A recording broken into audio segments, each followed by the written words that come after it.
উনি মাগরিবের নামাজ এশারের নামাজ পড়ে একটা মসজিদে শুয়ে পড়লেন, আর শুয়ে শুয়ে হাদিস পড়তেছেন। কি পড়তেছেন? কথা বলেন। আর মনে মনে ভাবলেন রাতটা মসজিদে কাটায় দিই, ফজরের নামাজ পড়ে আবার বেরোবো। কিন্তু দারোয়ান এসে বলে মসজিদে থাকতে পারবেন না, ওঠেন। দারোয়ান আছে না, কথা কন।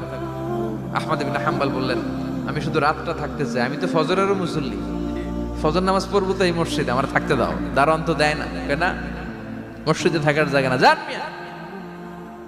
উনি যে আহমদ ইবনে হাম্বল এটা চিনে নাই, থাকতে দেয় না। কি করবে এখন? উনি কাঁথা গুছিয়ে হাদিসের কিতাব নিয়ে কাঁধের মধ্যে ব্যাগ নিয়ে মসজিদ থেকে বেরোয় গেলেন। কি আর করবেন, প্রচন্ড শীত, আর কাঁপতেছেন, বুড়ো মানুষ। পথিমধ্যে দেখলেন বাজার, বাজার একজন খাব্বাজ, শাবুন খাব্বাজ, যুবক রুটি বিক্রেতা।